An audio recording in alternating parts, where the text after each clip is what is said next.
There's no feeling more intense than starting over.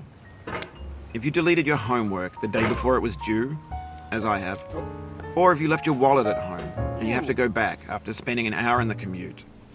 If you won some money at the casino and then put all your winnings on red but it came up black. If you got your best shirt dry cleaned before a wedding and then immediately dropped food on it. If you won an argument with a friend and then later discovered that they just returned to their original view. Starting over is harder than starting up. If you're not ready for that, like if you've already had a bad day, then what you're about to go through might be too much. Feel free to go away and come back. I'll be here.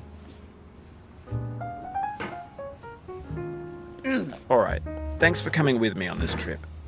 I'll understand if you have to take a break at any point. Just find a safe place to stop and quit the game. And don't worry, I'll save your progress, always.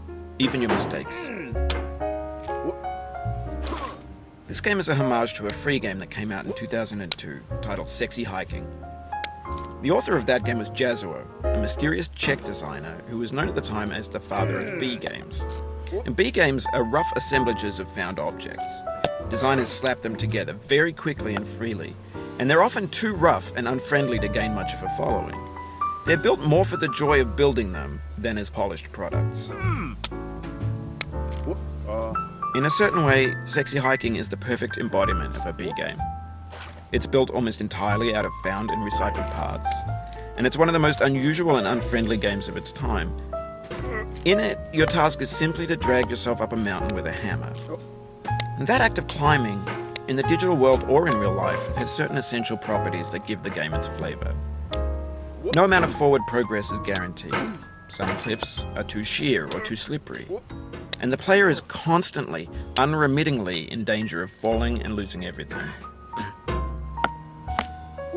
Anyway, when you start Sexy Hiking, you're standing next to this dead tree that blocks the way to the entire rest of the game. It might take you an hour to get over that tree, and a lot of people never got past it. You prod and you poke at it, exploring the limits of your reach and your strength, trying to find a way up and over. And there's a sense of truth in that lack of compromise. Most obstacles in video game worlds are fake. You can be completely confident in your ability to get through them once you have the correct method or the correct equipment or just by spending enough time. In that sense, every pixelated obstacle in Sexy Hiking is real.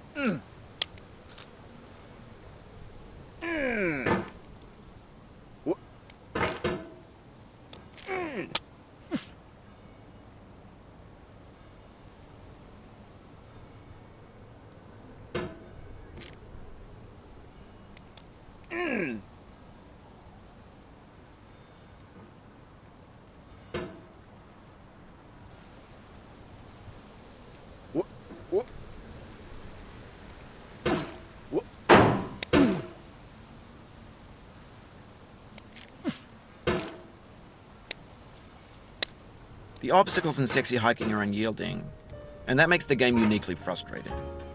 But I'm not sure Jazzuo intended to make a frustrating game. The frustration is just essential to the act of climbing, and it's authentic to the process of building a game about climbing. A funny thing happened to me as I was building this mountain.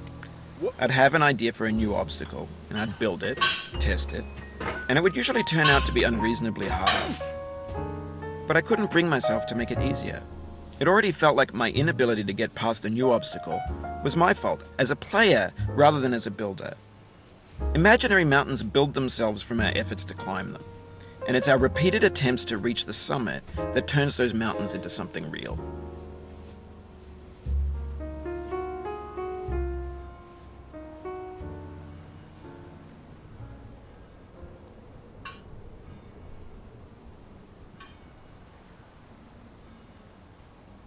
What?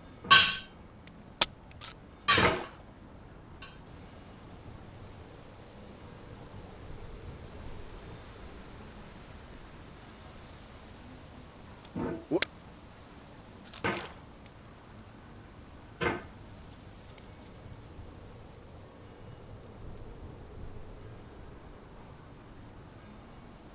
What?